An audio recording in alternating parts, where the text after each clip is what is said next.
আসসালামু আলাইকুম, কেমন আছেন সবাই? আশা করছি সবাই খুব ভালো আছেন।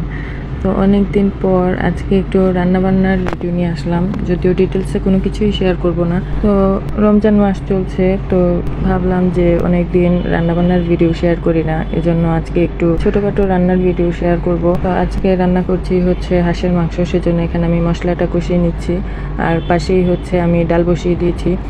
আর রমজান মাসটা হচ্ছে এমন একটা মাস যেখানে মানে অন্যান্য দিনের তুলনায় হচ্ছে মানে অনেক কাজ থাকে, অন্যান্য দিনেও কাজ থাকে। তো রমজান মাসটা তো ইবাদতের মাস, তো অন্যান্য মাসের তুলনায় এই মাসটাতে আমরা একটু বেশি ব্যস্ত থাকি, যার কারণে সব কিছু মানে কাজটা সময় মতো হয়ে ওঠে না।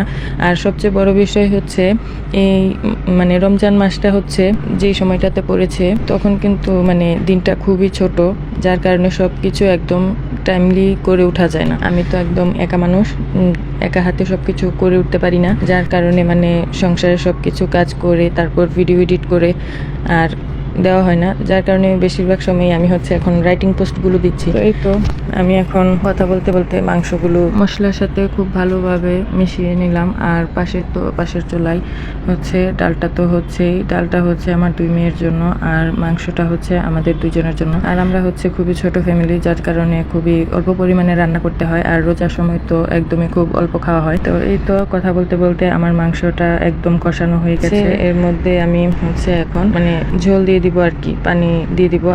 আর এই হাঁসের মাংসটা হচ্ছে চীনা হাঁসের মাংস। তো চীনা হাঁসের মাংসটা এটা হচ্ছে আমার হাজবেন্ড শীতের সময় আসলে নিয়ে আসছিল। তো শীত তো কয়েকদিন আগেই গেল, তো রোজাটা তো খুব তাড়াতাড়ি চলে আসছে, তো আসলে খুব বেশি খাওয়া হয়নি। তো 4টা হাঁস খুব বড় বড়ই ছিল, তো সেজন্য আমরা তো 2 জন মানুষ আর 2টা বাচ্চা, তো বাচ্চারা তো আর সেরকম ভাবে খেতে পারে না, সেজন্য খুব বেশি খাওয়া হয়নি। তো এখন রোজার মাসে ভাবলাম একটু খাই। তো মাঝখানে খুব গরম পড়েছিল, তো গরমের মধ্যে আবার হাঁস খেলে খুবই মানে হাঁসপাস লাগে তো সেজন্য মাঝখানে একটু ঠান্ডা পড়েছিল, তো সেজন্য ভাবলাম যে একটু হাঁস রান্না করি, তো একটু হাঁস রান্না করলাম। তো এই তো এখন আমার মাংসটা কষানো হয়ে গেছে, এখন আমি মাংসে গরম পানি দিয়েছি। আর যে কোনো মাংসতে, মুরগি হোক গরুর মাংস হোক, সেখানে গরম পানিটা অ্যাড করলে মাংসের টেস্টটা ভালো থাকে, খেতেও মজা হয়। তো এই তো এখন আমি এটা ঢেকে দিব, তারপর তো সিদ্ধ হয়ে গেলে নামিয়ে নেব, ঝোলটা কমে আসলে। তো এই তো আজকের মতো এই পর্যন্তই, আর কোনো ভিডিও ছিল না। তো একটা ভিডিও দিয়ে অনেকক্ষণ বকবক করলাম। তো সবাই ভালো থাকবেন, আজকের মতো এই পর্যন্তই, আল্লাহ হাফেজ।